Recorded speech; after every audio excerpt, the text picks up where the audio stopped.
Submarine notes, possibly headed to Antarctica. Some kind of base and UFOs involved. Advanced weapons systems being tested, possibly. Theories into many of the mysteries of the Uinta Basin. Basically, a Swiss pocket watch of high strangeness, a finely tuned individual with an amazing track record, decorated soldier, military police, and we're going to get into all the rest. An amazing gentleman. As a precursor, though, let me explain this. Some claims will be made against certain landowners and previous landowners in the Uinta Basin, past and present. Claims that by their very nature can't be substantiated and invoke plausible deniability. I can speak to this as I'm a landowner. And, well, I've done this very thing. So I don't know what people have done on property of mine. And without further ado, let's get to the intro and get moving along, guys. Thanks for tuning in.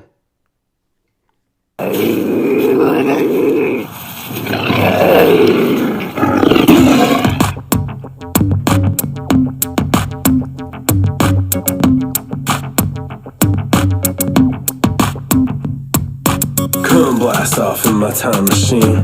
Third eye feeling like an Visine. Blast off, blast off, blast off, blast off. Come blast off in my time machine. Third eye feeling like an Visine. Blast off, blast off, blast off, blast off. Hey everybody. Welcome and blast off on another episode of Hero Paranormal Podcast. Broadcasting somewhere between the base of La Madre Mountain, just south of Area 51, and the epicenter of high strangeness, the Uinta Basin in Utah. Liminally involved, my name is Ryan, the original outlaw of the airwaves, bringing you an epic episode tonight. We have the one, the only Chris Marx and Erica Lukes. I guess that's two. So it's like twice the bang for your buck. These guys are going to explain theories into some pretty advanced stuff dealing in the Uinta Basin, and we're going to hopefully delve into some stuff that I'm really interested in that may have something to do with Hollow Earth, Nazis, submarine notes. We're going to get into it. Anyway, I will explain more in just a moment. Let's just get to it. Let's call these guys. Without further ado, Chris Marx, Erica Lukes, welcome to the Hero Paranormal Podcast. Good. How are the little rascals? They are rascally. They're up to no good all the time. Well, they are, part yours. To be expected, correct? Yeah, pretty much. How have you guys been hanging in there through what's a pretty crazy week? Good. Yeah, we're rolling along, and things with COVID are definitely getting, more exciting as the days go by, but it's just trying to keep safe. Chris got his first shot, so that's good. Nice. First vaccine. Nice. It's scary stuff. Hey, Ryan. How are you? Chris, how are you? Hey, I'm good. Good. How's Vegas? Man, I love it down here, but I miss it up there. So it's tough. If you need somebody to drive that sexy, sweet Harley of yours up to you, just let me know. That's not a bad idea, actually. There's two of them. That's not a bad idea. Even better. That's one thing I'm really missing. It's like I can't wait to get a house and get all that stuff up here, because I almost bought a Yamaha. Like off-road enduro type thing, just to go cruise, and I miss it, man. I miss the handlebars. I miss open road. Maybe you could go down there, and you and Ryan could ride the bikes back together. That would be awesome. That's not a bad idea. I know. Yeah. We'll have to talk about it. That's kind of a cool idea. That'd be fun for you guys. Because I don't like trailering them. Yeah. I don't like the way the forks all the way compressed down. and especially for like 480 miles or so. First, I gotta get that house. Yeah. And that's one thing. It really is amazing. I bought my house new 10 years ago up in the Northwest by Wallapai. For $229, 2-story, 2,500 square feet, great neighborhood, awesome. Sold it for $329 last summer, and up here you can't find anything that's below $500,000. Nothing. Even ramshackles, like 1,000 square feet homes go for $500,000. Yep. It's just mind blowing. Yeah. So yeah, we're looking. Fixer upper would be great. Putting some work into it, like a nice old Victorian type home. But we shall see. That's awesome. We shall see. It'll happen in time. Yeah, I know it will, man. And it's great that you're up there. Chris, I can't explain how excited I am to finally talk to you, not only about, well, the most interesting experiences documented correctly on record in the history of the Uinta Basin, but amazing insight into past possible top secret German U-boat notes talking about possibly Antarctica, I believe, and maybe much more. You're a wealth of information, and I don't doubt that you have other experiences that I would love to pick your brain about, and theories as well. So it's amazing that you and Erica are, it's like twice the bang for the buck. You guys are like the power couple when it comes to the synchronicities and explainable events, and I think a very important facet of the mystery of the Uinta Basin. Thank you. That sounds kind of cool. But just before we go on, anything's good. You can ask anything you want. I will give you 100% clear info. It's totally open. Whatever you need to know, I will give you a clear account. I don't embellish. I have no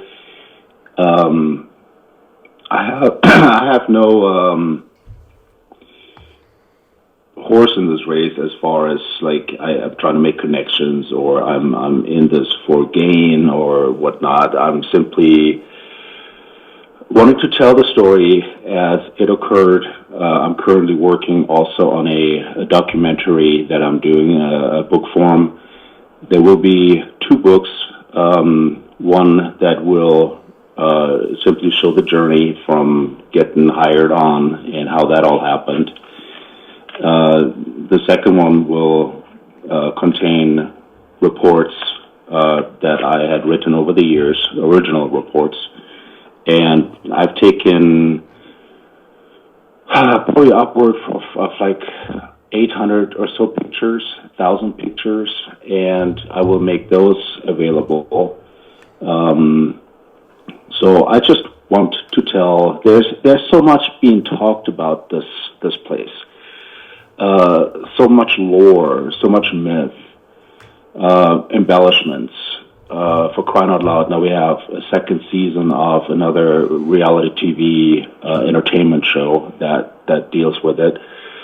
And so I'm not an expert, I'm not a scientist, but I was there, and I can give the account of what happened without it being shaded one way or another. And you were definitely there, and not only were you were there, but Chris, you were there in a professional capacity, and that's so rare because many researchers in the basin, including myself, are just civilians and haphazardly going about this, literally throwing paint at the wall and seeing if it sticks, and having no real professional training or investigative skills. And you had not only all that, but top secret clearances. You were military trained police intelligence officer, I believe, and also knew a thing or two about actually documenting research and investigating things that put you in a position that I think is so far above most. Yeah, I kind of grew into this thing when I came. going back to the beginnings, when I came back from Iraq, I was out there for 2 years, and the company I'd worked for prior had folded, so I didn't have a job at that time. But I had saved a lot of money from deployment and so forth, rode my Harley coast to coast, and spent about 3.5 months, 3 months on the road. Came back and I saw this job advertisement for Bigelow Aerospace coming over the military communal website, and I figured, why not? I needed a job, and I'd never heard of Bigelow Aerospace. I've never heard of any of that. Never been involved in any of that. So I just applied to the gig and ultimately, got it. It was a journey, one that totally had not been planned, had not been laid out. It just happened the way it happened. It was a gig that eventually grew into much more than just a gig. And what was interesting was not only my time on the ranch itself, but also the years I spent at aerospace itself, and getting to know Mr. Bigelow and getting to know Colum and being very close with Bigelow. Went hiking, company hikes. We had a lot of conversation, not just about the ranch, but many things, such as, they had traveled to Europe. We spent a couple of hours talking about political developments in Europe, how it had changed, places he had visited, places that I was familiar with. At one point, he had a medical episode, and Diane, his late wife, suggested that I would become his driver and, I guess, bodyguard, for a lack of a better term. I agreed to that. But then Afghanistan came up, and I had to roll back out, and so that whole thing went up in smoke. But I was pretty close with the organization at that time. So cool. It is so cool. Such a unique history, position, and I think some of the most interesting experiences overall in the basin that didn't end up with somebody being like instantly injured, and we'll get into that because there's been cases like that, historically. But something I came across, we've been talking occasionally, and something I came across just recently, 11 hours ago actually, is very odd. A researcher named Richard Lenny he's a ufologist that's in the field for quite a long time, and he posted it's basically an article, and it's talking about the Special Air Service, which I know that secrets are traded within our government and theirs, and how the Special Air Service has basically an ET task force that uses quote-unquote non-lethal weapons. The SAS, I'll just read a quick segment and then I'll ask you what you think. The SAS have got ET in their sights. The Daily Star Sunday can reveal a special ops project unit of around 20 troopers ready to tackle alternative threats. The elite soldiers are trained to use non-lethal weapons against a variety of potential threats, including aliens. A source told that the SAS has to be prepared for anything and any threat. It keeps going on and on and on and on, but it's kind of like their answer to Space Force. So, pretty crazy stuff. Oh.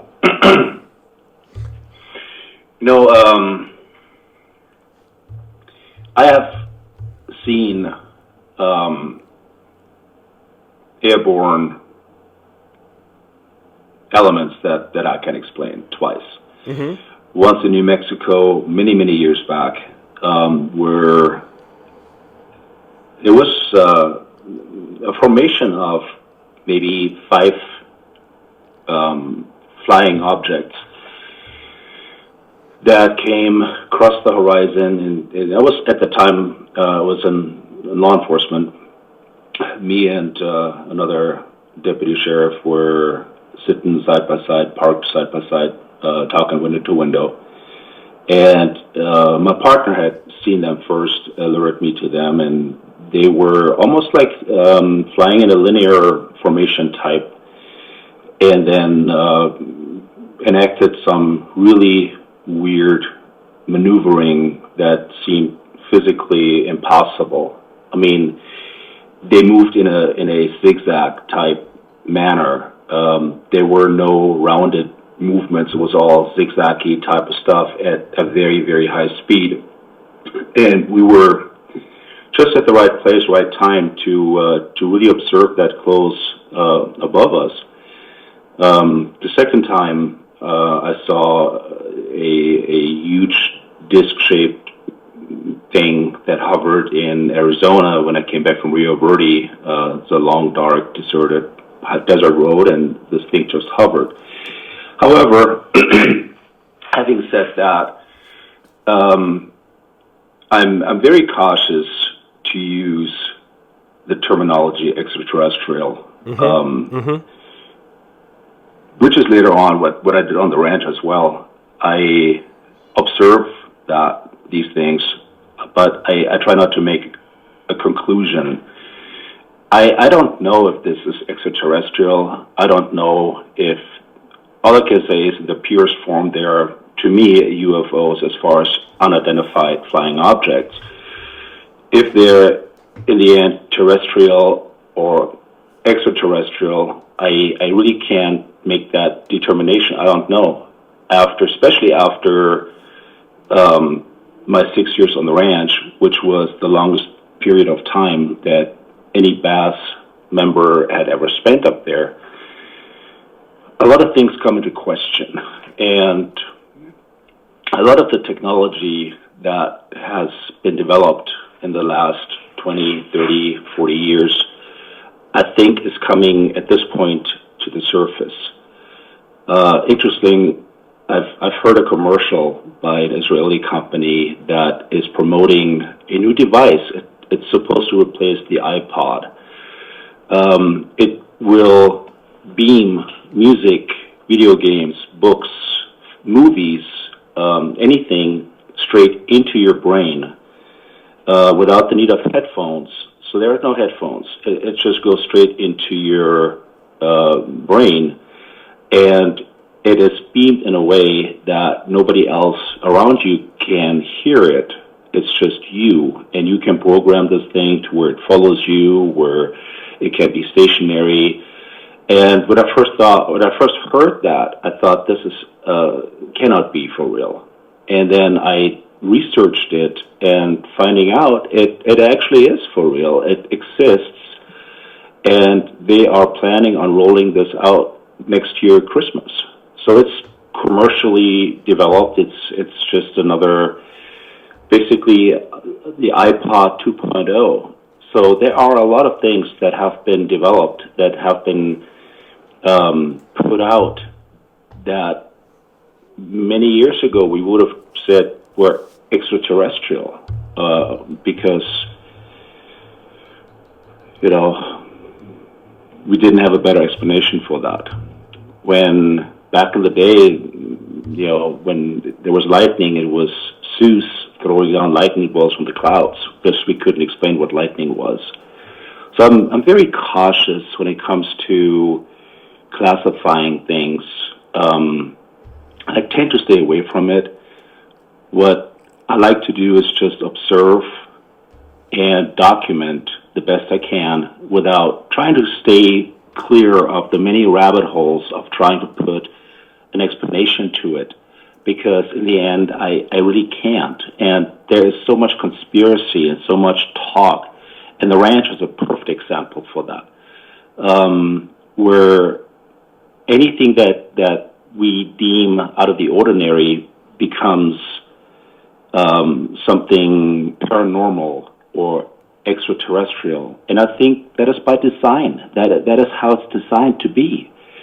Now, I'm not doubting that there aren't any extraterrestrials. I'm absolutely not doubting that at all. And I'm not doubting that there's paranormal activity. I have experienced some of that throughout the years that is genuine. But I also think we got to be very careful to classify all things that we can't explain as such. Because like the ranch showed, and I'll get more into that further down this interview about these events and the book Hunt for the Skinwalker. Okay. And how there was what we call in the intelligence community as priming. You make somebody subjective or susceptible of events yet to come. And when you prime something, it is much easier to get into their mindset because you have already laid the foundation. And that's what I believe is happening and has happened in the extraterrestrial arena, and more specifically at Skinwalker Ranch. And it's still happening. It is still happening that way, only on a much more defined level than BAASS had done it. But BAASS did lay the foundation, and there's so much more to BAASS, and we'll get into that as well, because we laid that foundation by steering the narrative, and we actively steered the narrative by design, going on websites. Skinner's comes to mind. We had at least 5 characters on Skinner's website and steered the website and owned the website without him knowing it. Mm-hmm. Wow.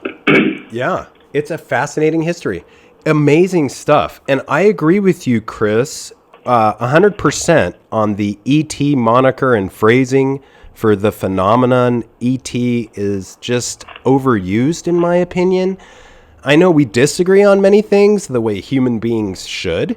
As an intel officer once told me, if someone agrees with you on everything, watch out. And it's so true.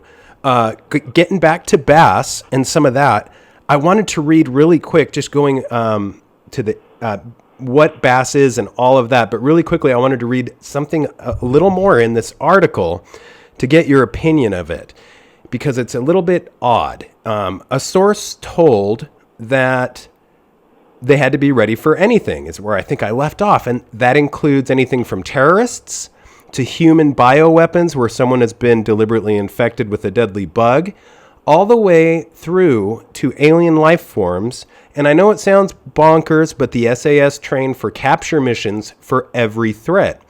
They can use a range of non-lethal weapons, one of which involves spraying foam, which covers the target and hardens rapidly, preventing them from moving. Troops are understood to have trained alongside U.S. Special Forces in America. Our source added, most people believe that life on other planets exists. Even Einstein said in 1920, why should Earth be the only planet supporting human life? If you believe that, then you must accept human life as a present threat, so you need to plan for it. No one wants to, kind of similar publicity, but no one wants to talk about it publicly because it sounds crazy, but it makes sense. The late Professor Stephen Hawking warned against contacting little green men. He once said if aliens visit us, the outcome would be much like Columbus landing in America, and it didn't turn out well for the Native Americans. In 2018, it emerged, the timing is interesting, British defense experts had spent 50 years trying to catch a UFO so they could use the technology to build a new super weapon. Declassified files show that the government feared China or the Soviet Union impounded a UFO and were using its secrets to develop super fast warplanes. At BAASS, did you come across anything that kind of, came across anything like this? And can we tell our listeners what BAASS stands for? Because I know some don't know. BAASS stood for Bigelow Advanced Space Studies, and or Bigelow Aerospace Advanced Space Studies, BAASS. It was a pretty small outfit, about give or take 75 members, of which about 10 were 10 to 12. The numbers always varied. Were dedicated to Skinwalker Ranch, and then the other part were investigators that did a lot of domestic, meaning computer research, as well as travels to investigate potential sightings, potential interactions, and one of the teams actually also went to Brazil to research some activity that involved some of the natives out there. So it was a multifaceted organization. We worked out of a place we all called Polaris. It was on Polaris Street down by downtown Las Vegas, off of Spring Street by Chinatown. Building used to be I guess, an arcade of some sort, and then right behind the Budget Suites of America, which is a Bigelow enterprise. And I don't know if he acquired the property for BAASS or if he already had owned it, but that's where we were headquartered out of. Facility also had included 2 government-certified safe systems that housed all kinds of stuff. I was privileged to get into one of them. I didn't see the other. But it was almost set up like a skiff where, you surrendered your cell phone upon entry. It was guarded by armed guards. But as so many things in the world of Bigelow, there was also access to the open internet, I guess partially because that's what they did as far as research. I didn't get too much into that during my time at BAASS, but having worked in actual top secret military skiffs abroad, I could see the concept, but it kind of lacked a little bit of definition as far as things I came across that were in line with the SAS type stuff. I guess the closest thing to that would have been the the U-boat orders that I had received that I translated from from German into English. That was early on. That was within about my first couple of weeks working for BAASS, or being hired on. Wow. And it's... I spent some time, the first week I was there, I spent in the library, which kind of I thought was odd in the beginning. And they wanted me to just read. And there were many, many different journals and books all touching on that very subject. A lot of journals that had pictures in them of what appeared to be extraterrestrial craft, photographs, all kinds of different qualities. Some of them were really good, some of them were more shadowy. He had an extensive library of things pertaining to that. As far as, I was there when he did the 60-minute interview. I was sitting right next to him. I don't know, I guess he felt the need to have like some sort of a protection thing going, I don't know. But he alluded to that, and some of it got edited later on in the interview, but he made mention several times of them being here, and argued that quite a bit.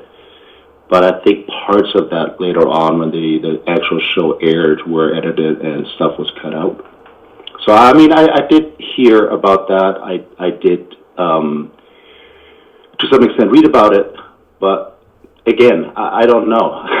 There's so much smoke and mirrors. What's real? What is not? What is what's actually happening, and what is just part of a conditioning of a priming of having other things in mind? Is it just conditioning of at that point me as a person that was working closely within the organization, or is it really a priming that goes on for the broader population? When the SR-71 first took flight, the Blackbird, it was a UFO when it came out of Edwards. Turns out it really wasn't.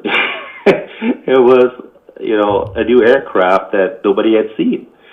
When the U-2 rolled out, it was the same thing.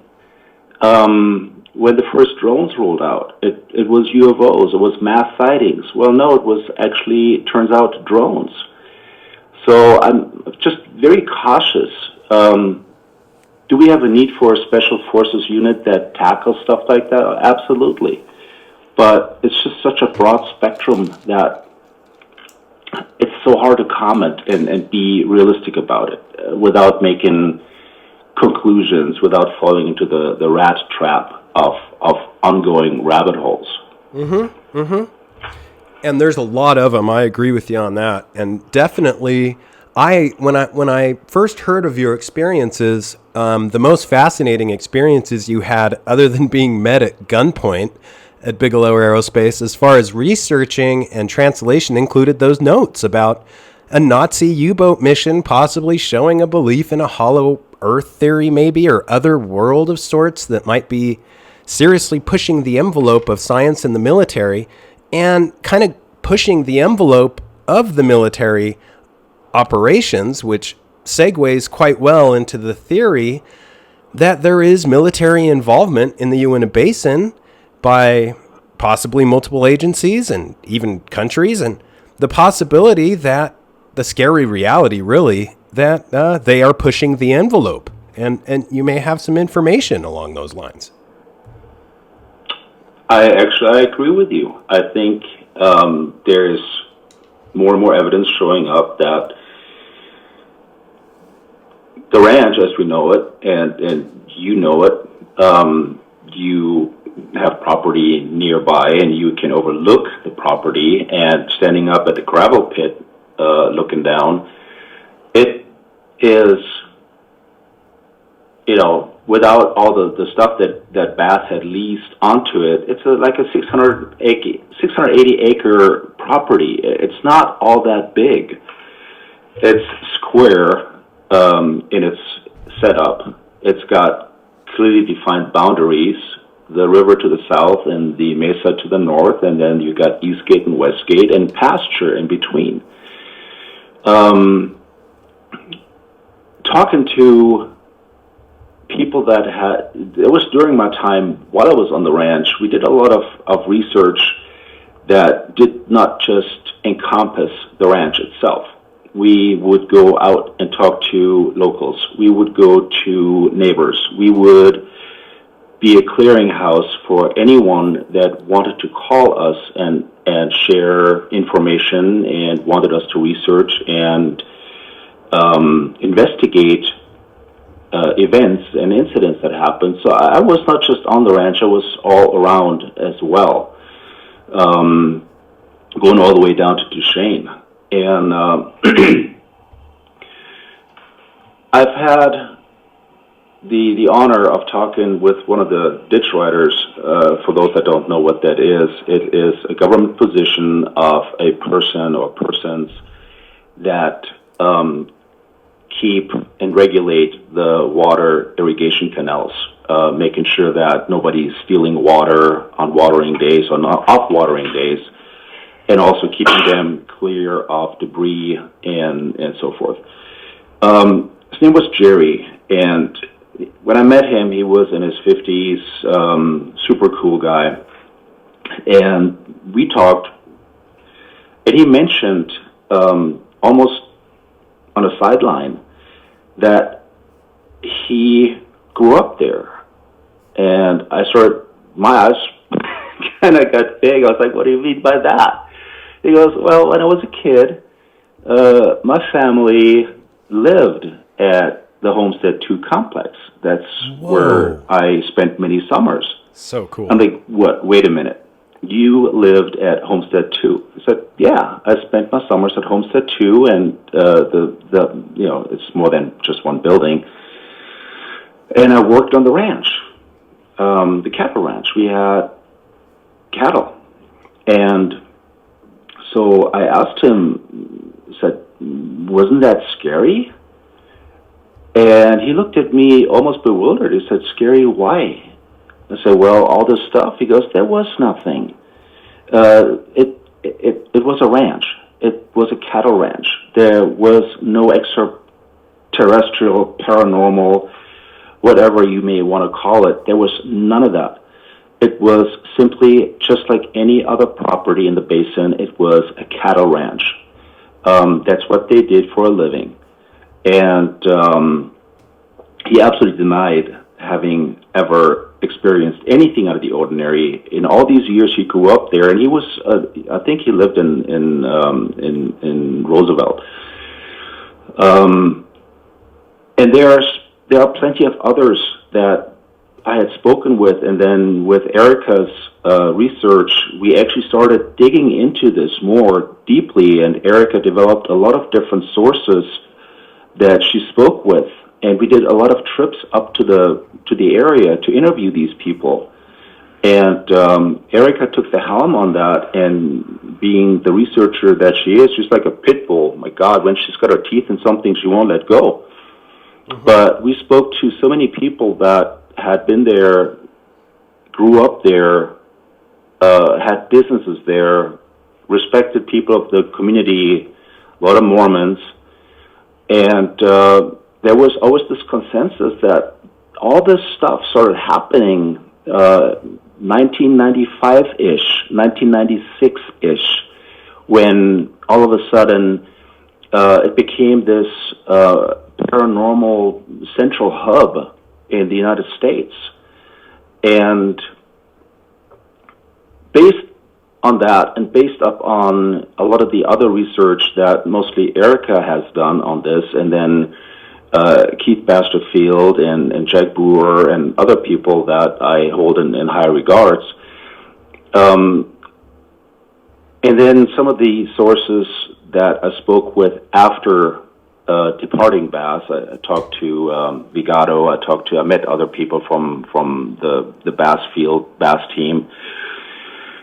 We connected with quite a few of them, and it was like a mutual 21 questions. I would ask about the cattle mutilations, what they had, because back in the day we were kind of separated. The scientists were kept from the researchers, and the researchers were kept from the scientists. Oh, what about... We didn't interact. Yeah. Now we do. And it opens the door to a lot of different theories and hypotheses that are so far from the narrative that has been put out over all these years, carefully crafted and carefully put on billboards. And on one hand, oh my God, we're a secret organization. On the other, well, here's a book. Come on, everybody's welcome.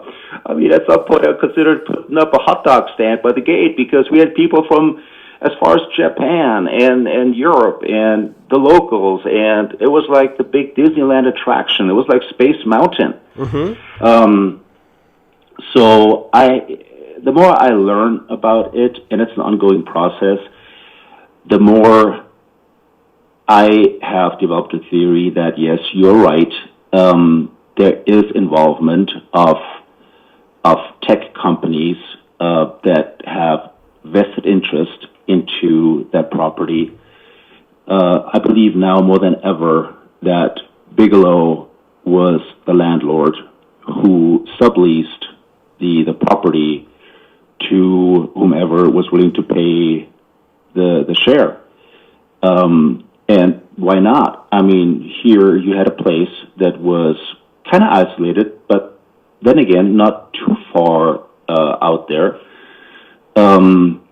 you could test and develop and bring all your newest, greatest stuff without OSHA, without media, without any liabilities, without any concern for your test subjects, and you could just play. And more, I believe that from what I'm understanding, there may have been some Israeli companies involved, some international companies, of course, America, big tech.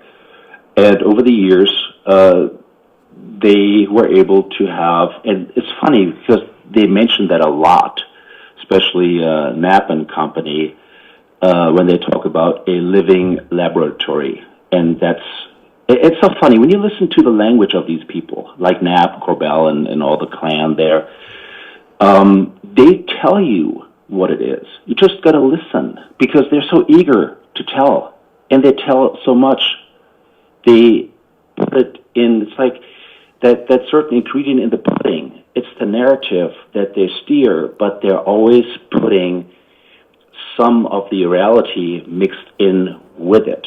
And the more my ears got tuned to listening to what they are saying and looking at for example, the KLAS article that came out about the human body as a readout system connected to BAASS and the ranch, the information is out there. It's out there in open media. You just got to be able to filter the nonsense from what they're really saying. And so I know I embellished this a lot, but coming back to your initial question, yes, I do believe that it has been a military government orchestrated event that is my theory, and that's only my theory, going on to this day, and it's still being utilized. It's still being deployed. Okay, and yeah, it's interesting that you mention, Bigelow. Well, let's get to. It's funny that you mention many things. The synchronicities are so cool. It's funny that you mentioned my property, which is spacewolfresearch.com, because it literally, like you said, has a view of every inch of that place somehow. I don't know why it's so strategically placed, but I really have noticed that there's, like you said, there's so much more to see. There's everywhere to see. And this is the place that you used to be a security guard at. Now, I think the entire basin is kind of a magical place. And, well, you mentioned Zeus and the Greeks. And reality is, when it comes to my property, it has been attacked by lightning, or whatever you want to call it. And, it's easier for me to believe in something like Zeus or a massive supreme being, and that he just zapped this because I did something wrong. That was my initial human experience when I saw it. It was so unlikely that we're so taught to believe in this dogma and the crew. Anyway, but that was my initial thing. So, and then I realized that there's a lot more, to this. You don't have to believe in Zeus and the Greeks, even though I do prefer to believe in something like that. It's easier for me than the thing you're talking about, because the Uinta Basin's a magical place. You got to ride along with ditch riders, which is a magical experience. Between you and I, the water has a lot to do with the place. And this has historically been and explained in many ways, both by the Native Americans and others, one of which claims the souls of babies were tossed in the water by ritualistic sacrifice and other scenarios, and the entities along the waterways are quote-unquote called water babies and other things, and that these waterways have come to be known as kind of an area of magic. But there are many other explanations, including the belief that the military and the government have had a long hold of the area.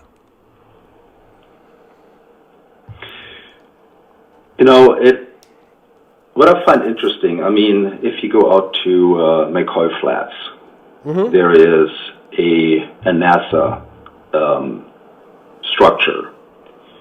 I heard the rumors for years, and I always kind of dismissed them as, yeah, whatever.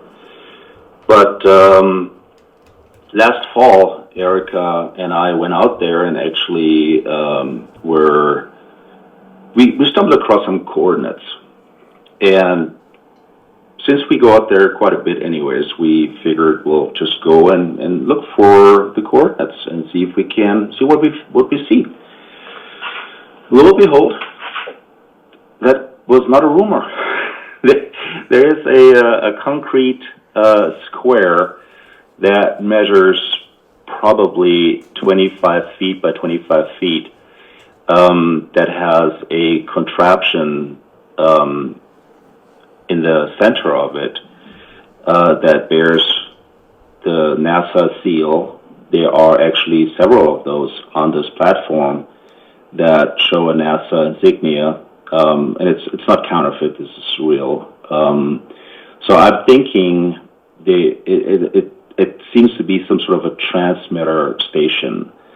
The coordinates that we got showed 4 more of such installations, and we looked from standing in the center of this one. We looked at, you couldn't get to them because they were on top of, or unless you hiked up there, there were the roads going to them.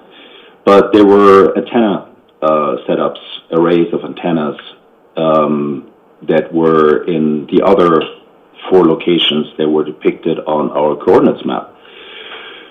So there's undeniable proof of a government entity that is up there, and anybody can go up there and see it. You have a ton of contractors up there. Halliburton is heavily represented up in Vernal and in Roosevelt. Of course, also involved with the oil industry. Going back to your property, Space Wolf, up there, and I've driven by it many times, Eric and I. Every time we go up there, we drive that little road that goes around the ranch and just look at what appear to be like physical, actually changes to the geography or new structures or whatnot. What has always baffled me was back in the day when you bought the place, you had just purchased it.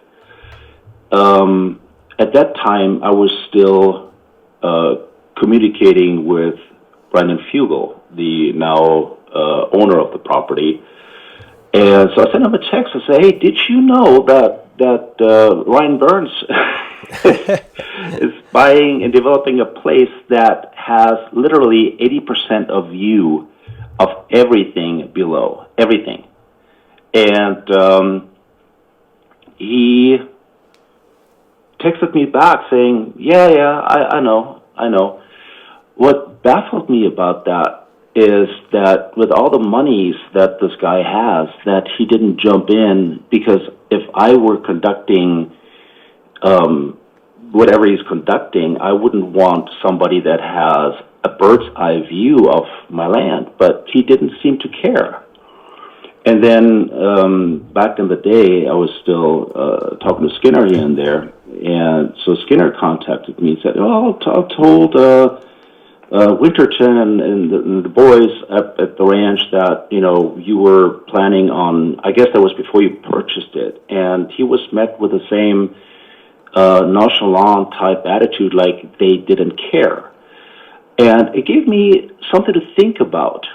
And it actually, after playing different theories and because I couldn't explain that in the beginning, it all of a sudden made perfect sense. It actually started aligning, and I would imagine that you may have had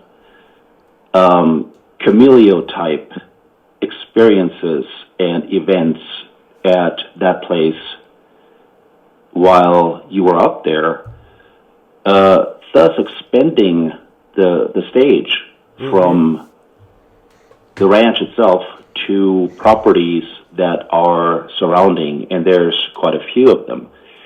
So it does make sense, after all. Nothing up there happens on chance. Everything's planned, and everything is laid out. What do you think about that?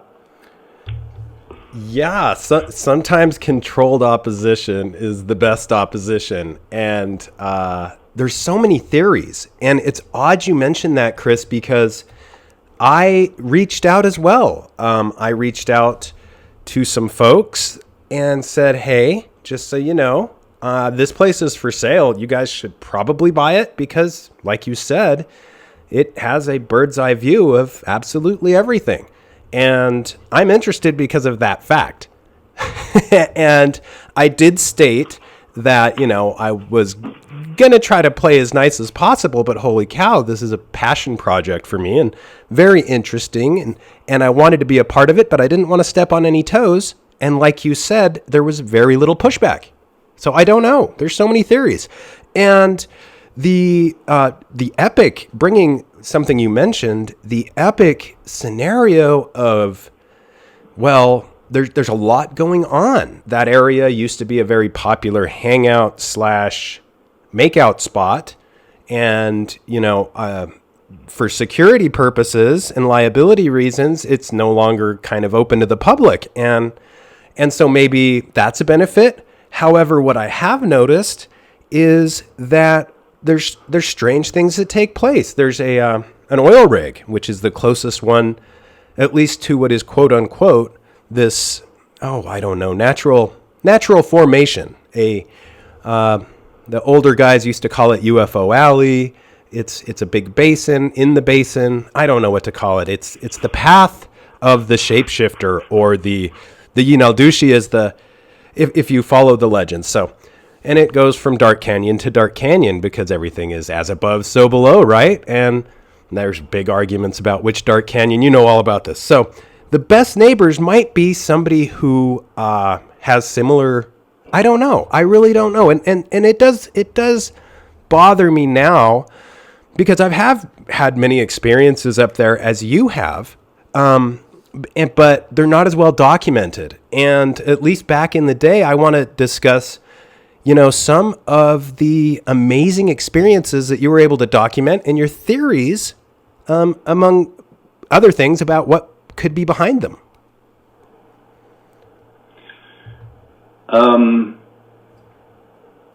As far as the stuff that I personally experienced, it was interesting in the beginning because I was with BAASS for about 5 weeks, until I got my first marching orders to go up there. And I had read a lot. I read the Hunt for the Skinwalker. I was a perfectly conditioned and primed subject to go up. And the big theme that was kind of spun across the whole project was that none of these events, none of this so-called quote-unquote paranormal stuff could ever be truly documented because it was random. It was uncontrollable. It happened when you least expected it. And in the beginning, that kind of held truth for a while. Anything that the Shermans experienced that's documented in that book, I ultimately, over 6 years, experienced in either the exact same or similar forms. There was a very high turnover. A lot of people that went up, BAASS personnel never went up a second time because they just lost their cookies. Because there was a lot of weird stuff. But having had the background and having worked in military intelligence and having ran the MPI office out of Bagram for the whole southern district of Afghanistan and looking at things from a different perspective and different schooling and different backgrounds. I wasn't ready quite yet to subscribe to that theory because my experience is in life, everything repeats. Everything is a repeat. There is no such thing as a alone standing event. There is always a cause and an effect. Nothing just happens out of the blue. Nothing. So I started looking at it from that angle. And soon I realized that there truly were only about 5 different types of events that took place at the ranch. And they weren't random. They were tied to specific geographical locations. They were repetitive. They were similar, if not identical. And so I started writing very, very detailed reports, which, as I said earlier, will be reprinted in a publication I'm putting out so that I can shine some light into this whole thing and maybe put some of the rumors to rest. What would happen at the trailer where we stayed would only happen at the trailer. These events, these type of events. The type of events that would take place at Homestead 2 compound would only manifest themselves at Homestead 2 compound. Nowhere else on the ranch. They wouldn't happen at the river. They wouldn't happen on the mesa. Events that took place in and around the mesa would not cross over to anywhere else on the property. And events that happen at the river would not cross over towards the central pasture or seldomly into the pasture or to the mesa. So I started noticing a pattern and started looking at that more closely. Also looked at the time frames. When would this happen? What times of day? Because I was out there. I wasn't just, part of my gig was to keep people off the property, but I would say about 70% of what I did was researching and documenting. Mm-hmm. And I had 24 hours a day to do that. And I did. I slept very little. I was out there day and night, and I hardly ever did I use electric light or a flashlight. I was able to blend in and became part of my environment. For several reasons, security was one of them, because there were a lot of people that were under the idea that we were some sort of hybrids that were immortal, and so I was always worried about a 30-06 pointed at me from the hill somewhere. But to go into more depth of this, so at the trailer, the events were sort of repetitive. You would find on occasion a wallet that you knew you left on your nightstand before going out in the refrigerator or in the freezer. You would find that at some point we used to go to Vernal for shopping once a week on Thursdays, and so I made that my laundry day. So at some point I had taken all my loose change out of my pocket, put it on the nightstand, just taking it out of the pocket, placing it on the nightstand. When I came back from the shopping trip, all my currency was arranged by serial number and pennies with pennies and dimes with dimes and nickels with nickels and quarters with quarters, all heads up facing to the southwest, and all sorted by serial numbers of the coins. So there were a lot of events. One of the most significant, and this happened, and Chris Bartell, when we were up as a duo, and we went up there a lot together. He was my partner up there before we started doing the solo trips after the OSAP contract no longer existed. But Chris and I noticed this a lot together, where there were doors opened. There was no wind speed. We had a weather station in there. No wind. The whole trailer was crooked, set on blocks, hadn't been set up in many years. The doors opened. You had really on them because this whole thing was shifted. And so there's no way a door just opens by itself, especially when you have to put about 15 pounds of force to open it and yank on it. Mm-hmm. So we've seen that a lot together, where doors opened, where stuff was thrown, items moved. Everybody has their routine where, I get up, I make coffee, and I got my coffee mug right next to the coffee maker in the kitchen, and go to the restroom. I come back, and all of a sudden my coffee cup is no longer where I had placed it. It's sitting on the living room table in the living room, which is about 20 feet away. I didn't put it there. I know that. I'm not crazy. Why would I do that? I've never done that. And this happened more often. And the crowning event in that was, I sat at my desk, and I partially wrote the report for the next day. Usually did that around 10-ish at night, where I recaptured what happened up until that point of time. And I hear the front door, there's stairs going up, mobile home type stairs, the rickety ones. And I hear footsteps, and I'm turning, and there are two doors in the front entryway. One is a glass door, a storm door. The other one which opens to the outside. The other one is like the house door, which opens to the inside. And the outer door is being thrown open, and the inner door is almost as if kicked. It flies open with a loud bang, with a force that it hits it, smashes it into the wall, and it bounces back halfway.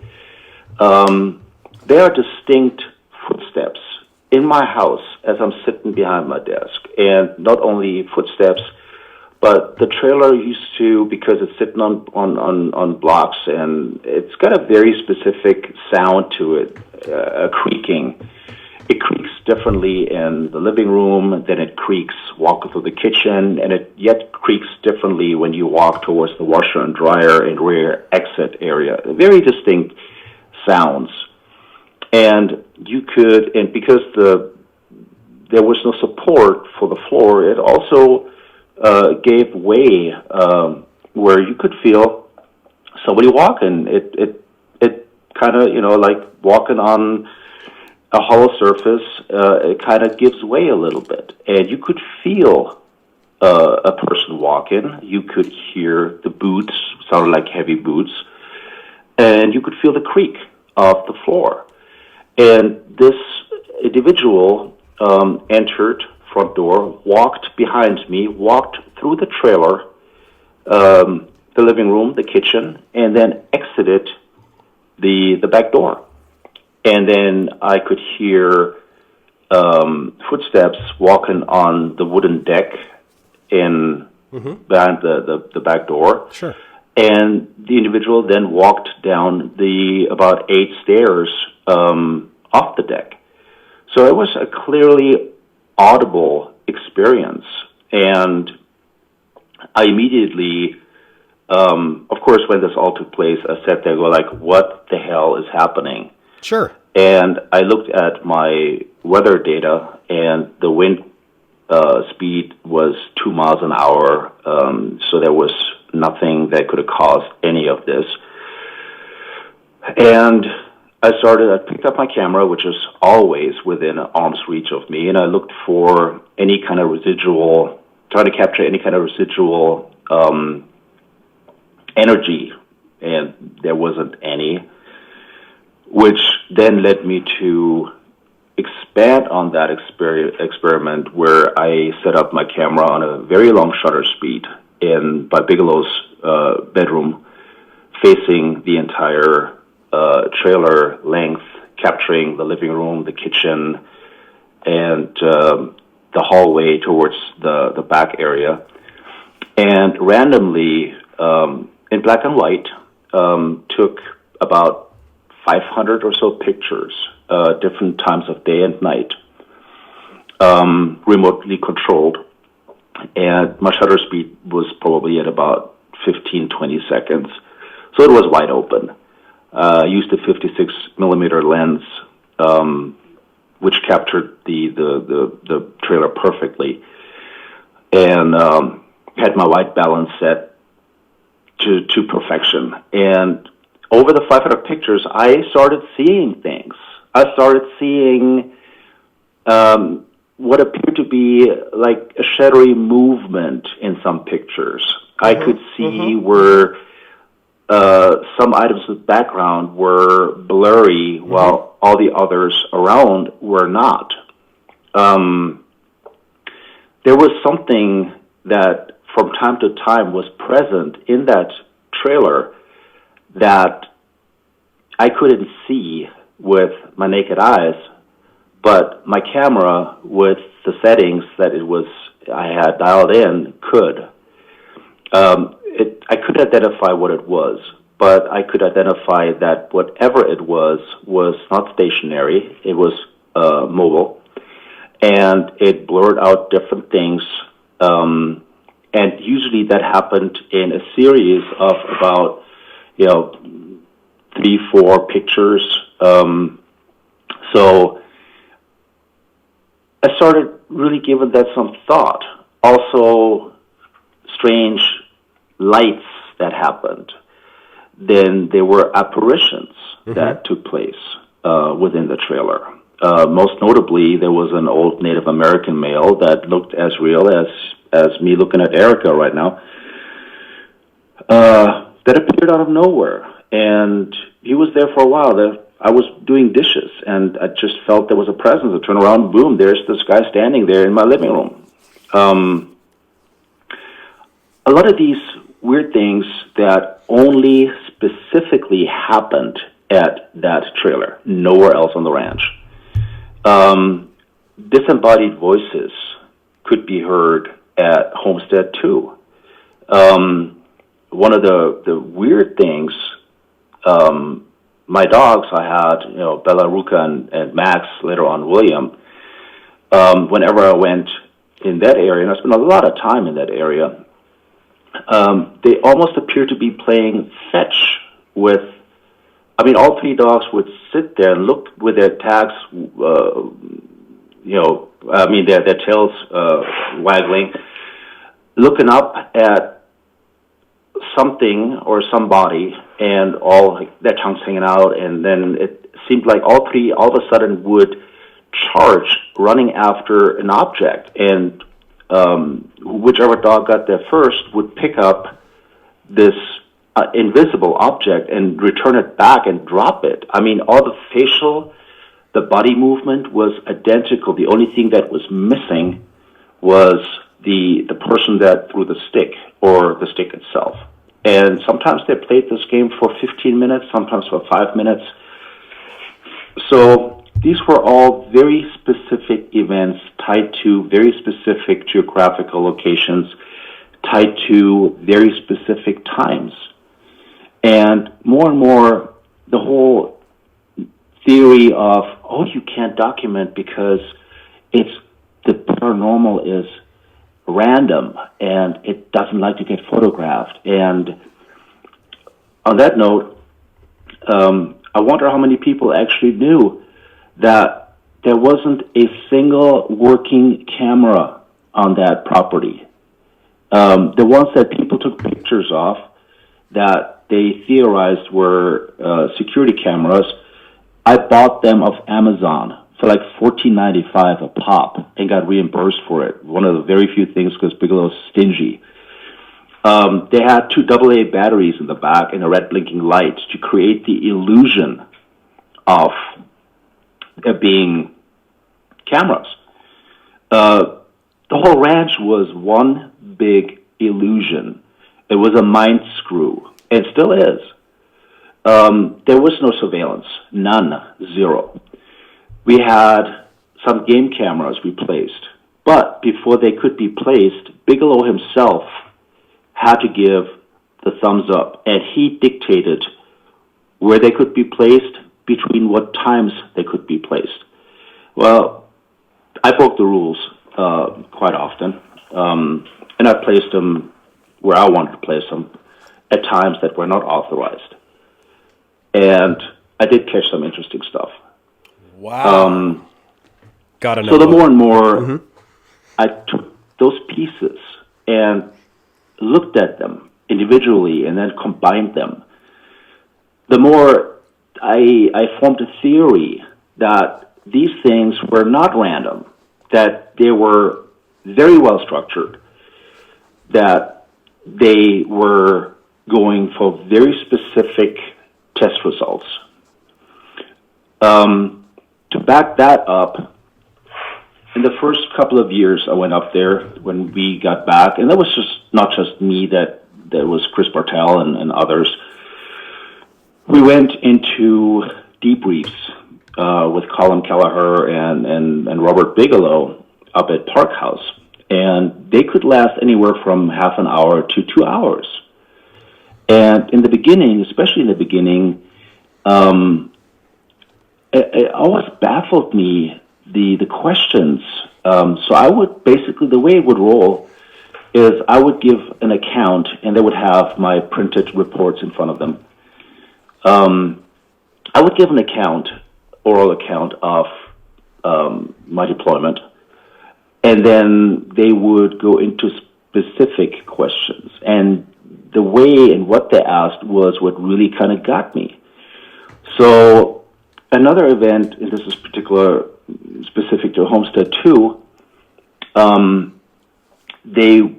we all had the same experiences at Homestead 2.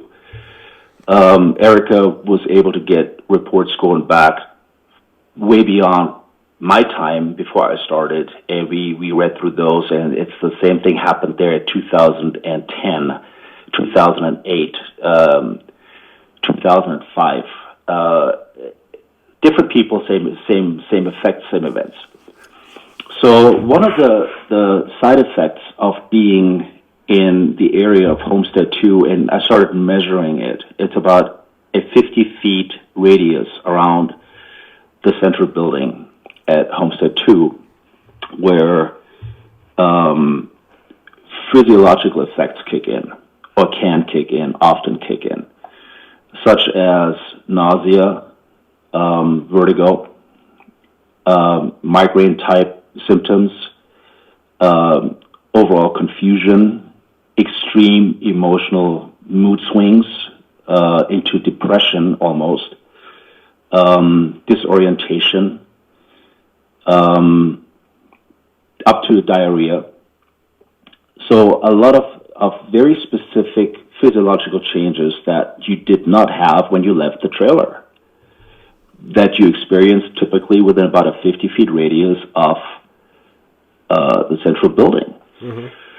So when we did the debrief, Colin would ask, and then Bigelow would jump in.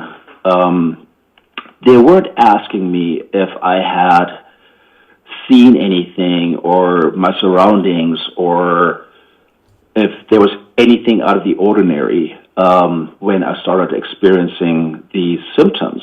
And none of this mattered. As if they expected that to be the onset or the stage itself. But what they were asking were stuff like, so when the nausea came on, did it come on rapidly? Did it come on like in a creeping kind of fashion? Did it start in your stomach? Did you have any kind of a taste in your mouth? Specifically a metallic taste in your mouth? When you started feeling vertigo, was that something that started in your head?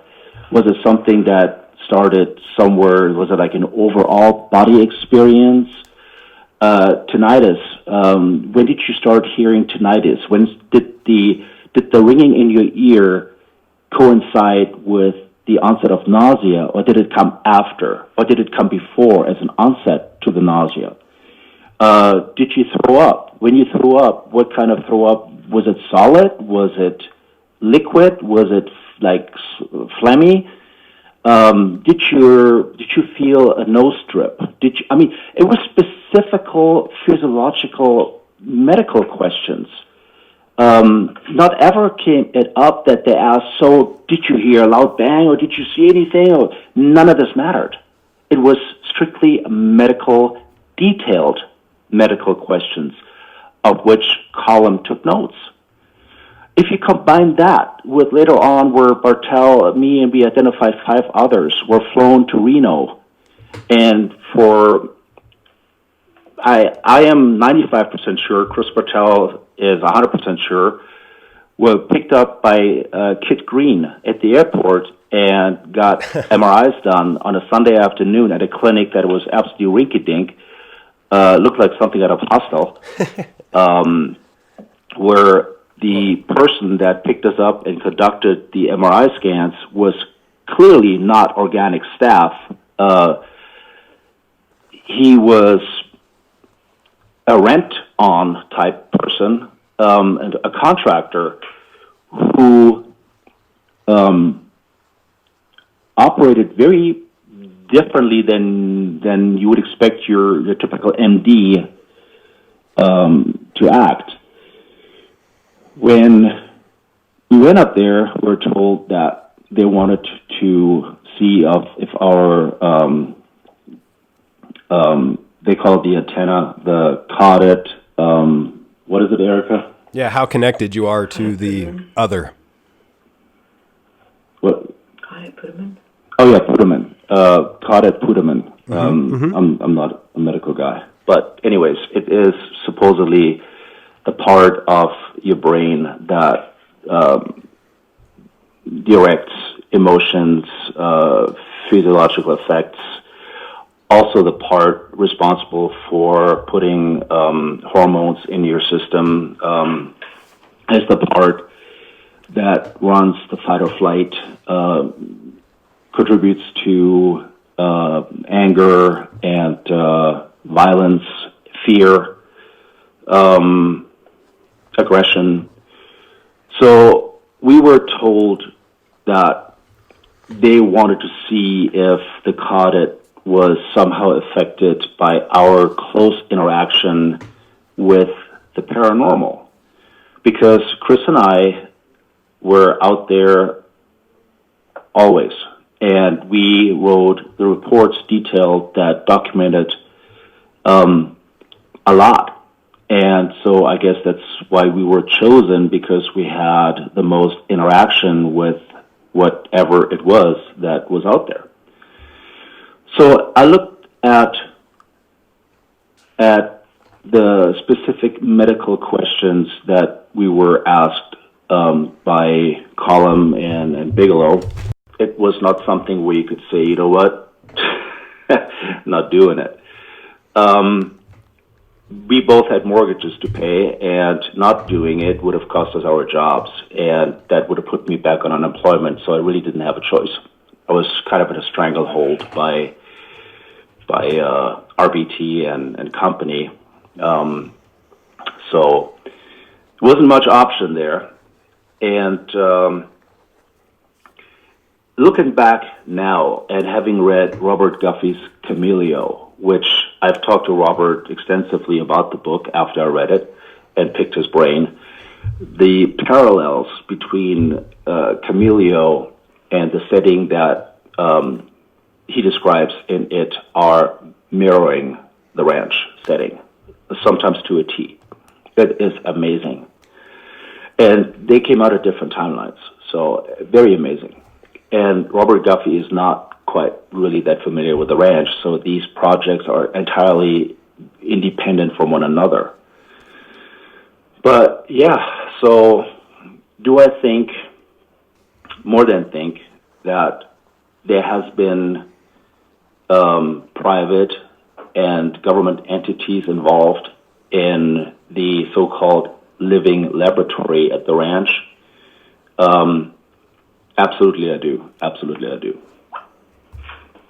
Okay. And Chris, I'm glad you say that, because You also mentioned OSAP no longer existing, and I'm going to get into that in a second. But firstly, I'd like to pipe up and say I agree with you 100% that you can, in fact, engage with whatever this is as an observer, and it can be documented. What you do with that is the big question.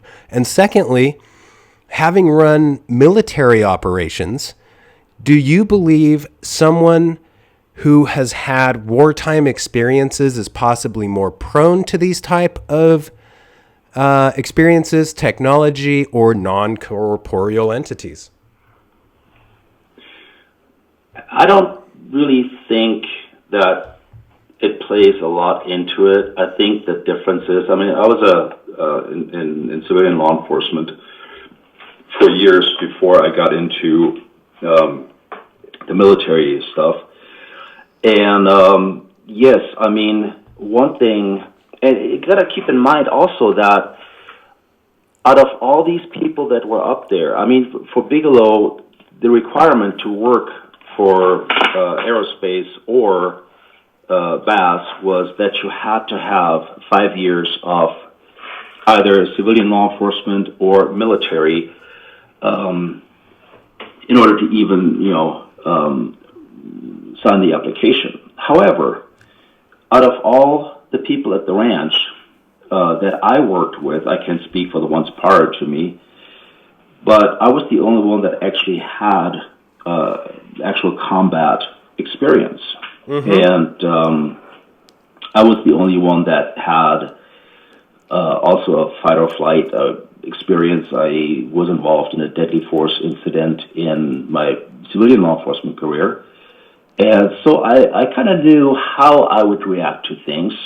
But many of them that were up there were also just Air Force privates or Army privates, E4s or E5s that had never deployed, that came from a military kind of a lineage, but had not been per se exposed to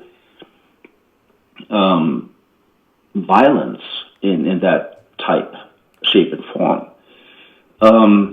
I think by putting me up there, they almost did themselves a disservice because I wasn't eating it the way it was dished. I asked a lot of questions, and questions that others didn't ask, starting with the lack of equipment. There was no research equipment at the ranch. There were a handful of gas station type flashlights. There were about 8 or so click, point, and shoot cameras, those little Olympuses that, fit in your pocket, that didn't have a zoom function or any kind of function. So you took a picture pretty much after dusk, you had orbs, and you had all this crazy stuff. And I think, again, that was by design to further the myth. This was dust and pollen and other crap in the air. These weren't orbs. However, it was interesting for me to see when I walked into this one vault at Polaris, there were rows. I'm talking about 15, 20 super high-tech Canon cameras with every lens that you could imagine, every bells and whistles, and the equipment was there. I mean, set in the safe. He didn't give us anything.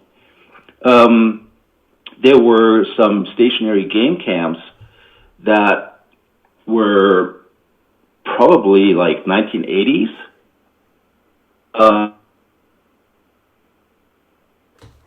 Probably coming out of Vietnam. And the thermal imaging device we had, when it worked, it was battery powered. It took about 3 minutes to even come online, where you could use it. You went through all the testing and warm-up processes. And then if you had it actually on, it would only last about an hour, hour and a half, and then it would die, the batteries were depleted. But let's say you did see something that you want to verify with thermal imaging. You were in that situation where either you turn it off and then you have to wait 3 minutes for it to come back on, or you leave it on, but then you only have about an hour and a half of time where you can actually utilize it. And that was it. That was it. That was the only equipment that was there. There was nothing. So walking into the place, I was like, this looks like a budget Suites of America suite. It looks like a hotel room. There was nothing that was specifically geared towards any kind of research of any type, which, of course, I started bringing my own stuff, and some of it was authorized, others I didn't mention. And just used it, brought it, did my stuff with it, did my experiments with it. I brought infrared cameras that I purchased myself. I bought infrared camcorders. I bought motion detecting devices. Brought my own night vision. And, of course, my own camera with my array of lenses that I utilized, and a lot. And, it just baffled me that there was nothing to work with. And it goes back into, was there really a specific target on military members? I don't know. I don't know the answer to that, because if you want to establish a baseline of people that have been preconditioned to certain outputs of hormones due to violence and aggression and panic and fear, you would have to do some sort of a baseline that would include a psychological profile to get that very specific target group. It'd be interesting to see if he used, for example, people that are affected with PTSD. How would they react to these events? But you wouldn't know, and PTSD is nothing that is just something that can be acquired in combat or law enforcement. But I would be willing to bet that a lot of people that have seen something that blew their mind, a car accident that they witnessed, trauma nurses in hospitals, children that see their dog run over by a vehicle in the street. I mean, PTSD is something that can occur from so many different sources, not just as so much talked about combat. I mean, it does exist, but in order to form a target group that you would specifically experiment on, you would have to lay a foundation. You would have to do, at the very least, a couple of written psych tests to see where people are mentally. But that never did happen at the ranch. There were no such things. The turnover was so high that it seemed like cannon fodder. Because a lot of people, like I said, were up there for a tour. My very first partner, Alex, we were both newbies. That was our first tour. And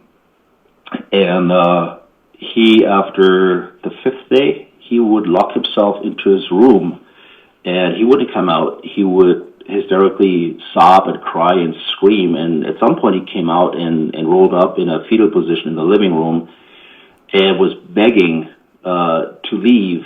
And, of course, since we had rental cars we drove up there with, which were only exchanged on the Wednesdays when we did shift turnover, there was no way for him to get off the ranch. So I've seen quite a few of people like that just turned into nutcases up there. But I want to touch real quick on something else. Mm-hmm. So, you bet. As far as people seeing stuff, it having to be a certain category of of a preconditioning thing.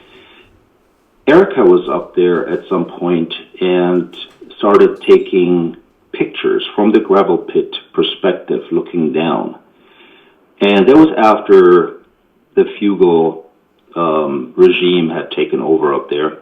And she took some pictures, and she is definitely not involved in any kind of law enforcement, military, none of that. Quite the opposite. She's a person that is in arts and music and that type of thing.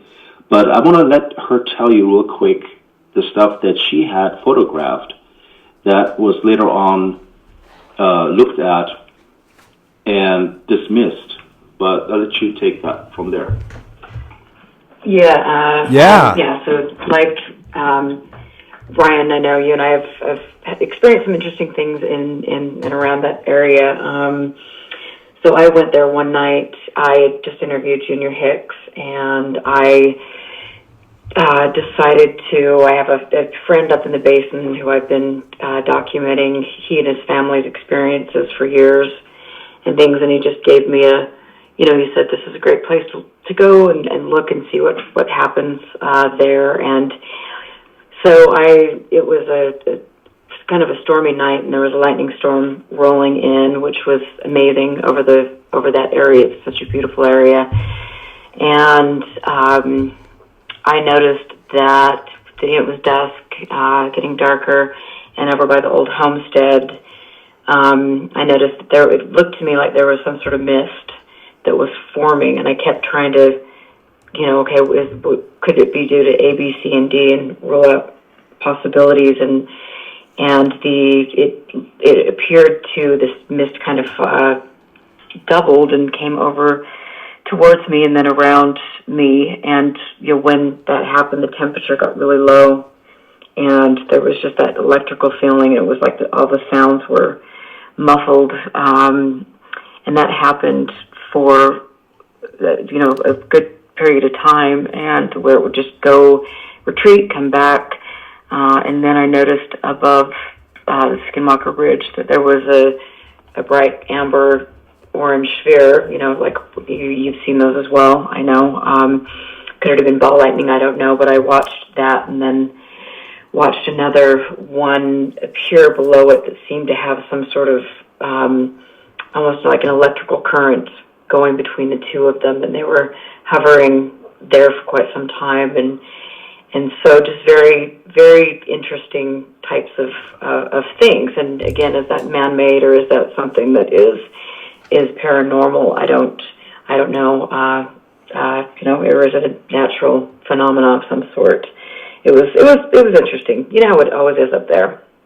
Yeah, and I remember. Oh, yeah. Go ahead, Chris. I'm sorry. So basically, I don't think that the notion that you would have to be coming from a military type background really factors into a lot. I think that if that was my show up there, I would actually use people that have not been exposed to anything, because they're much easier to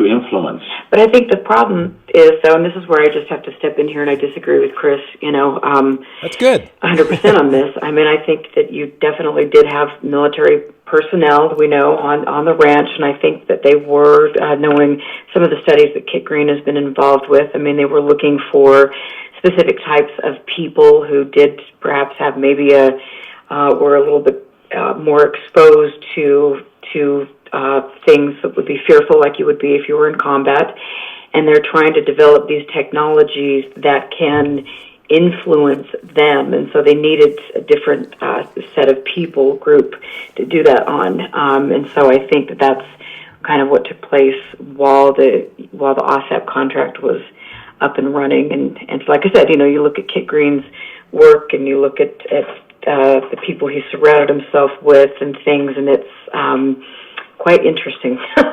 Yes. So, Actually, you know what, Erica, you got a point. If you look at it from that perspective, it totally makes sense. It would make sense, because ultimately, depending on the application that they're planning on utilizing this stuff, If it becomes or is geared towards also being part of the arsenal, and we see it is, the Army's rolled out microwave weapons mounted on Humvees and mobile platforms where... And plasma balls that talk and different things. Right, I mean, all of that stuff is the known technology that absolutely mimics the paranormal that has been deployed in theater. But also, you've got the people on the ranch who've signed, who were there, that were employed for Bigelow, and then you've got the people in that community outside that are also seeing it, documenting it, posting it on social media. And so you've got a whole bunch of different people that you can kind of analyze. And I want to just throw in there too, I've noticed in my research, especially with abduction groups, that the specific questions they ask them. I mean, most of these people have had trauma in their lives at some point, and so it is interesting to maybe think that the abduction cases and the people that kind of surrounded abductees were perhaps doing this as some sort of experiment on people that had trauma. It's fascinating. The whole thing is it's just a big dark hole of things. I wish it was just ET. That would be a lot more fun. Yeah. It is fascinating, and I hate to do this, but wrapping up, I still have a couple questions. One for you and a couple for Chris. Firstly, well, let me get to yours, Erica, because I remember you telling me about that experience and that mist of sorts, and it is very spooky, and it may vary, it's a presence, or at least it sounds like a presence, and you were able to document it. So kudos for that. Chris, I wanted to ask you a couple of things. So while you were there, did you ever feel the ground kind of shaking under you, like it felt like that vertigo in your own experiences? And the other thing is, you said that the experiences were far from random, specific events, locations, and descriptions. And I wanted to know, did you find that the lower waterways to the south were much more elemental and crypto, the mesa more high-tech and light, craft-like phenomena, and the stuff in between was just kind of in between? Or I know that's a lot of questions, and then I'll hit you up, Erica. Sorry.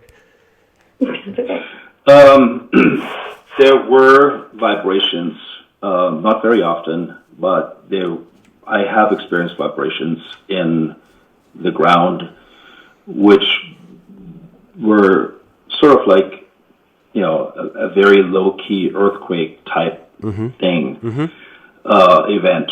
As far as, and here's again, my experience is all what I experienced, but at some point, Jason Bigelow came up and we conducted experiments together at Homestead 2. He was a physicist.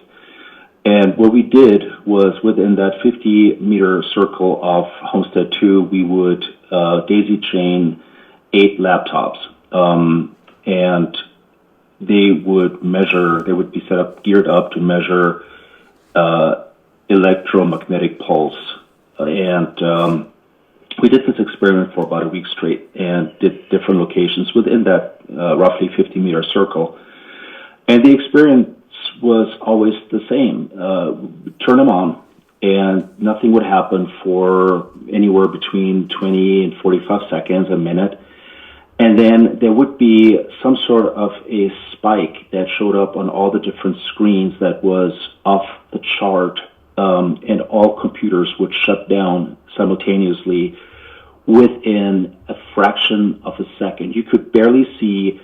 There was a program on these that indicated the presence of electromagnetic activity, and they would spike and almost like within a fraction of a second after you could see the spike, and then boom, black screen, all of them. And we did this for a week. It took a couple hours to recharge them with the same result every single time.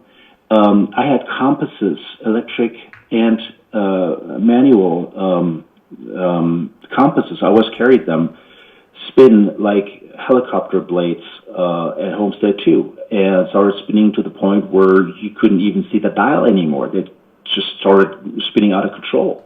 So awesome. So these things were all over. This very, very, very bright light that appeared over the ranch, usually in the vicinity of the gates, was almost like there was a linear.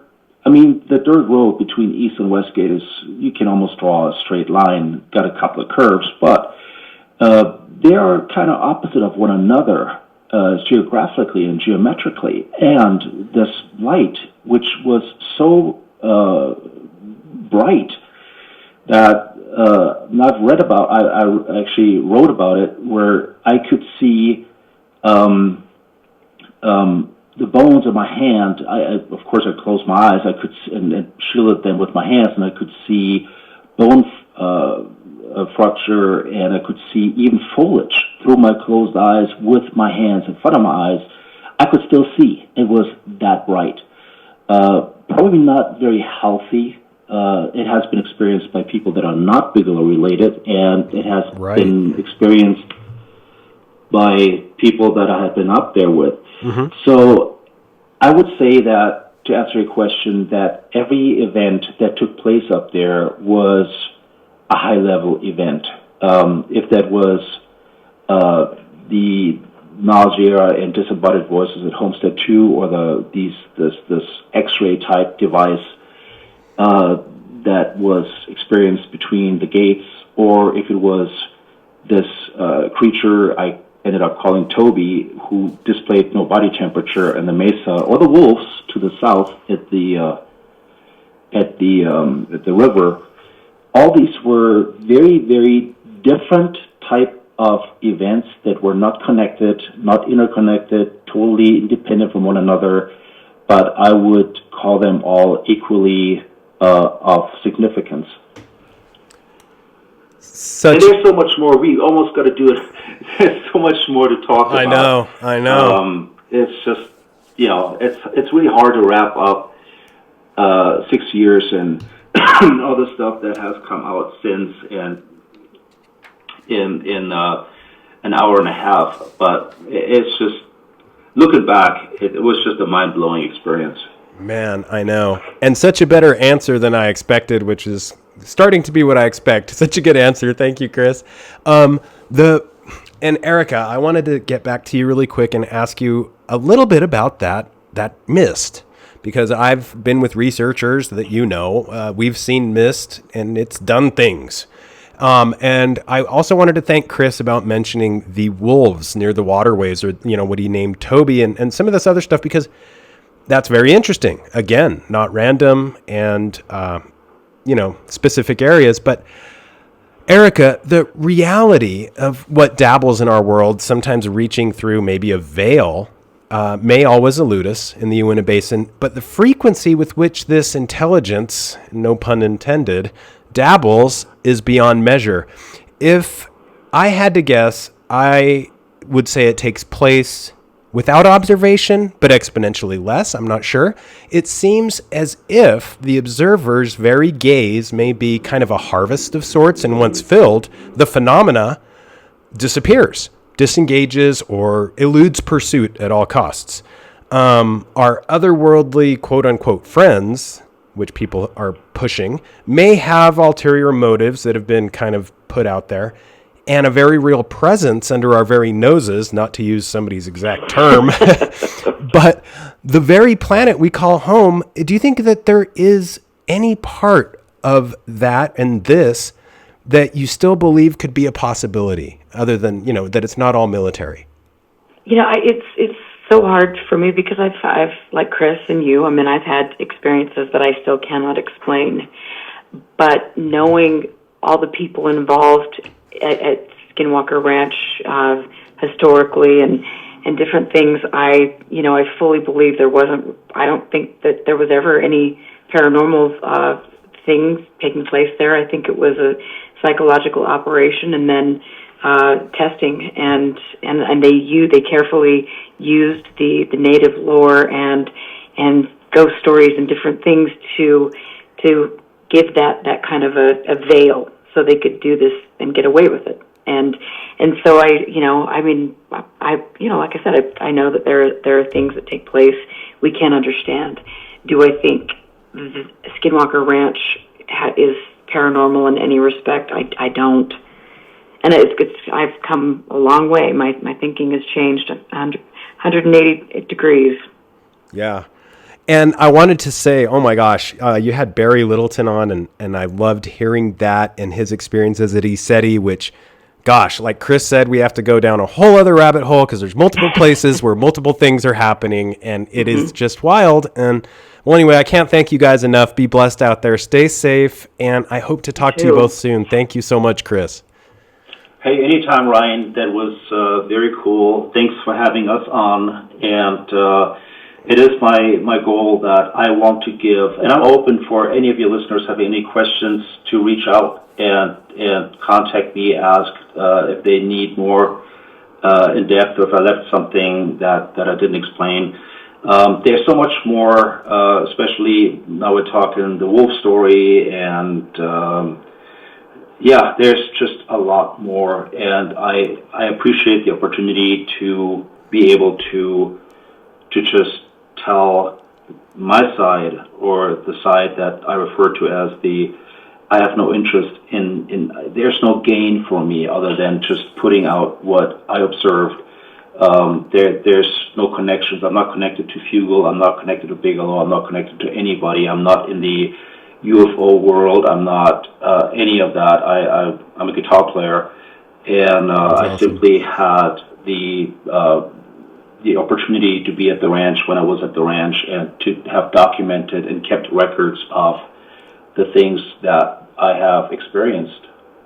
Yeah. So thank you, Ryan. Yeah. I don't think these synchronicities are to be ignored. And again, like I mentioned, the UFO Classified with Erica, where you had Barry Littleton on. Erica, could you tell our listeners about UFO Classified and where to listen in and check up on all the work that you're doing? Yeah, thank you. UFO Classified is a show. I actually started doing a show about 6 years ago every Friday night, and it has been a great joy, and it's a trip to, the people that I first interviewed. I definitely have changed my opinion about them and certain things over the years, but I try to bring on people that are not on the speaking circuit, and people that have different things to say and offer. And so it's Friday nights at 7 p.m. Eastern Time, and it's on Spreaker, and so you can listen to that. And then I have a show supporter who posts them on YouTube. But it's Barry Littleton was on last night, and he is one of the few people who is he's a black man, and he has had abduction experiences. And so it is very interesting in a UFO culture that is predominantly white men. I love Barry. I love somebody Barry. of color. And so, and he talked about how difficult that was, and some of the challenges he's faced in trying to get involved with the community. But so it's very interesting, and tune in, and thank you. Thanks for adding that in. Yeah, he's so cool, and you always have great guests, and everybody should definitely listen in. All right, guys. Well, I hope to talk to you soon. Be blessed, and we'll talk soon. You too. Take care. Awesome. Thanks, Ryan. Bye-bye. Thank you. Bye. Well, there you have it, guys. Double duty. Double duty. Class act, both Erica Lukes and Chris Marx being honest about the oddities, and they don't see eye to eye, which I absolutely adore that. I mean, that is the human condition. This is a scenario that is constantly changing shape, and I'm glad that Erica mentions that her opinion is constantly changing, because mine is too. The interesting thing about shapeshifter territory is you can't peg it down. You may think something's happening, but the reality is it could be something completely different. The doors of perception are very well lubricated in the Uinta Basin of Utah, and what you see and don't see may ultimately be up to you. The Garden and the Gardener poem comes to mind by Loxie Sims. Within the garden of my mind, I choose what seed I'll sow. The soil prepared with love receives and warms the thought below. I water, weed, and cultivate. The sun will do its best to raise the seed of conscious deed, and God will do the rest. The harvest will be coming, the product on display. The fruits of my own labor shows more than words can say. We are all the gardeners of our own mind, and we have control of the garden of the mind. Until next time, keep your eyes to the skies, feet on the ground, and don't forget to take a look around.